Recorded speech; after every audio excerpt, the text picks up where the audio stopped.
I work travel. I love meeting people from all over the place. You know, you learn all these different things and about people and traveling. And I come from a tiny island, Molokai. It has one high school, 4 elementaries, no stoplight. 3/4 of our population is related, and everything is subsistence. So you either fish, farm, or hunt. I come from a family of big Polynesian men, and men don't scare me. I became a city girl, so I'm very versatile.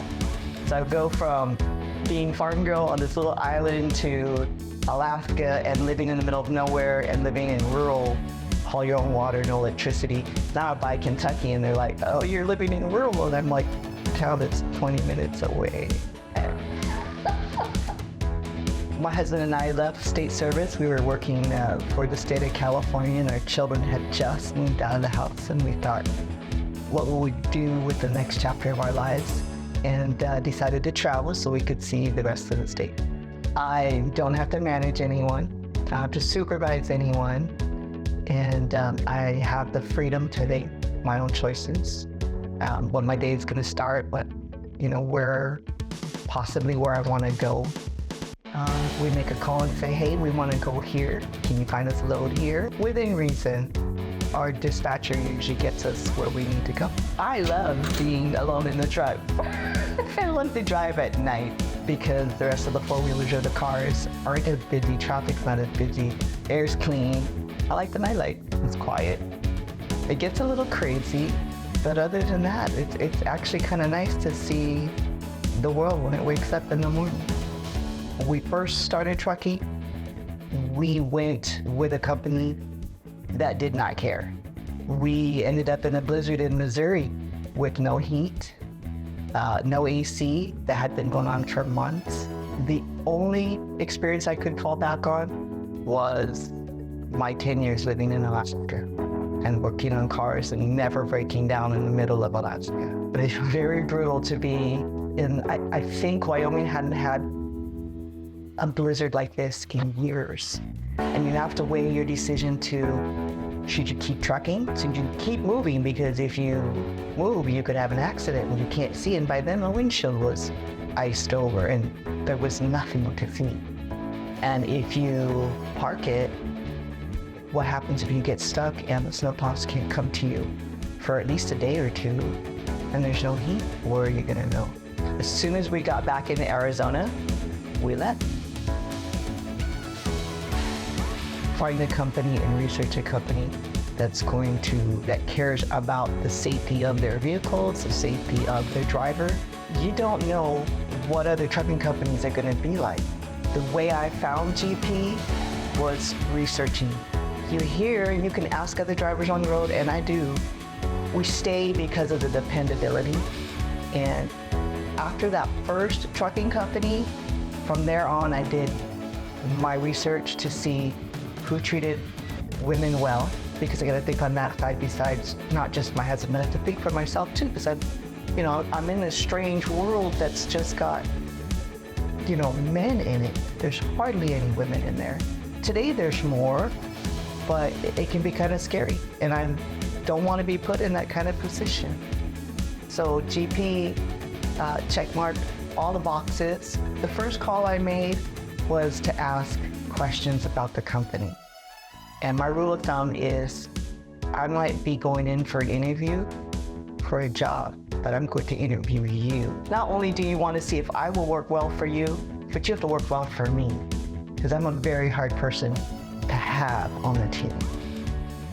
And understanding that makes it go far, so I call. Johnny answers, and I'm thinking, I'm going to ask all these questions. I want to know about your company, and not knowing he's interviewing me on the spot. We had a lot of things in common as far as driving and being on the road. So he was able to answer every question about safety. GP is always on it. The maintenance staff, all the maintenance technicians, they're quick, they're fast. GP has always been quick to respond to any breakdowns. The maintenance tech I pulled in one night, and of course they all know me. I guess they kind of stick out. And you guys have been super busy. And I think he didn't realize I needed this work done, so it wasn't done yesterday. Did you look into it? And he goes, of course. And he came back later, he said, it's all done, it's all fixed. He goes, it's got my name behind it, and I always do good work. I stand behind what I fix. So that phrase, I stand behind what I repair, goes far. And that's every one of those guys, that's what they do for me.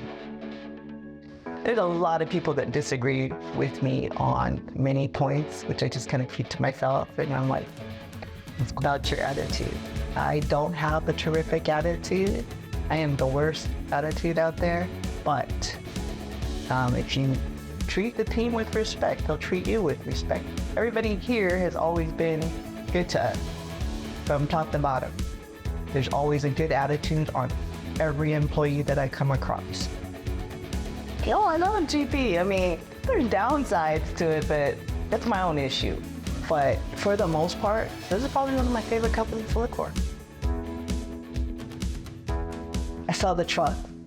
As I drive throughout the country, I look at all the trucks. But doing the research, it's a great company. But GP at the time stuck out, and it just worked as far as if I had to make an emergency trip to Hawaii, the pay worked out really well, and the trucks always look good. They're always detailed. The attitude of the employees, what the grounds look like, because if you care about your company, you're gonna take pride in your trucks, your maintenance on the land and the building. And if your employees, if the internal employees look happy, then it's probably a good company. I'd like to say if your drivers are happy, that would be a good indication too. There's always gonna be good and bad, no matter where you go as far as driver opinions, but you have to take a look at the driver themselves, But really, most of the drivers we came across when we started were very happy, and the employees treated us quite well. And the fact that they allowed your dogs to go with you during orientation, why didn't you bring your dog? Well, because we're in orientation. Oh no, you can bring your dog. Go during lunch hour, take the company car and go and get the dog. I'm like, okay. Both our families are from Hawaii. I try not to go to Hawaii. But as we get older, our families get older. So I went home like 6 times in 1 year. And there was no issues. GP didn't give me any hassles, and I went took care of my family business. GP makes it easy to come to work. Like, if we didn't like it, we'd probably go home a lot more often. They give us the tools that we need to make everyday decisions. So if I call ahead, maintenance guides will leave any supply that I ask for behind the desk with my name on it, and I grab it and I go.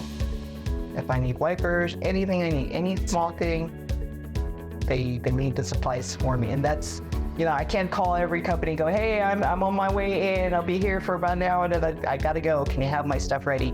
These guys, they're on it. And when I come in, they usually say, oh no, we can't do anything for you because we're so busy. But when I come in, the guys go, okay, yeah, I could probably take a look at it. And that's all I'm asking.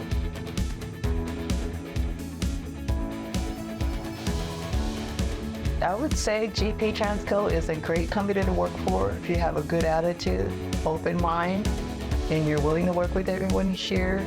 Everyone is willing to work with you. It's a great company.